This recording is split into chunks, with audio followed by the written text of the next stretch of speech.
প্রেম করতে গিয়ে আপনি কি করেছেন? বাড়িতে মিথ্যা কথা বলেছেন, বন্ধুদেরকে ভুলে গেছেন, 24 ঘন্টা ফোনের মধ্যে মুখ গুজে থেকেছেন, বাড়ির সোনার গয়না বেচে নতুন একটা বাইক কিংবা তেনার জন্য কিছু একটা উপহার কিনেছেন, এই সবই, তাই তো?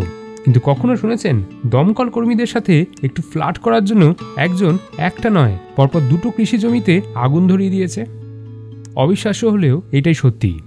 আর এই ঘটনা ঘটেছে গ্রিস দেশে, যা ইতিমধ্যেই বিভিন্ন মহলে নানা শোরগোল ফেলেছে। চলুন লাফালাফির আজকের এই ভিডিওতে এই সম্বন্ধে বিস্তারিতভাবে জেনে নিই এই পুরো ঘটনাটা। আপনারা হয়তো অনেকেই জানেন এবং দেখেছেনও যে হিমাচলের ওম পর্বতে গায়েব হয়ে যাচ্ছে বরফ। গ্লোবাল ওয়ার্মিংয়ের জন্যই এমনটা হচ্ছে বলে জানা যাচ্ছে। আবার সারা বিশ্ব জুড়ে প্রায় অনেক দেশেই দাবানলের মতন ঘটনা লেগেই চলেছে। কিন্তু যেখানে রক্ষকই ভক্ষকে পরিণত হয় সেখানে প্রকৃতি খেলা তো দেখাবেই, তাই না? গ্রিসে এমনই একটা ঘটনা ঘটেছে যেখানে 44 বছরের মহিলা 2জন দমকল কর্মীর সাথে ফ্লার্ট করবে বলে এক নয় পরপর 2টো কৃষি জমিতে আগুন ধরিয়ে দিয়েছে। সেই মহিলার নাম না জানা গেলেও এটা জানা যাচ্ছে যে তিনি ত্রিপলি এলাকার বাসিন্দা এবং কেরাসিটসা নামক এক অঞ্চলে তিনি 25 এবং 26 আগস্ট পরপর 2 দিন 2টো কৃষি জমিতে আগুন ধরিয়ে দিয়েছে। ইতিমধ্যেই তাকে ত্রিপলি পুলিশ আধিকারিকরা গ্রেফতার করেছে এবং তার 3 বছরের জেল সহ 1000 ইউরো জরিমানা হয়েছে, যা ভারতীয় মুদ্রায় প্রায় 92,808 টাকা।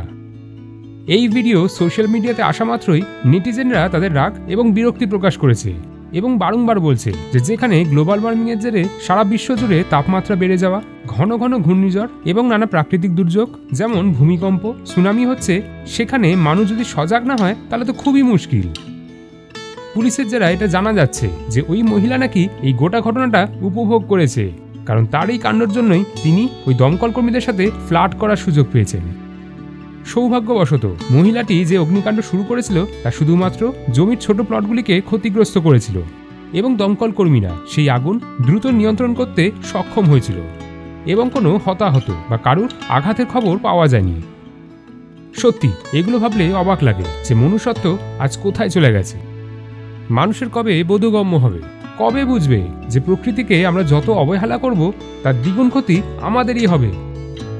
আপনাদের কি মনে হয়, এগুলো কি কোনো মানসিক রোগ, নাকি স্রেফ বিনোদন, নাকি ইচ্ছাকৃতভাবেই করা এগুলো? আর যারা ভিডিওটি দেখলেন তারা মতামত জানাতে ভুলবেন না কিন্তু কমেন্ট করে। নানা বিষয়ের উপর ভিডিও দেখতে হলে এই পেজটি ফলো করুন। আর আমরা কথা দিয়েছি প্রত্যেক ভিডিওতেই আমরা তিলোত্তমাকে স্মরণ করব, যাতে কেউ ও বিচার চাওয়া থেকে সরে না আসে। তাই শেষে বলতেই হচ্ছে, we want justice for Tilottama, we want justice for RG Kar.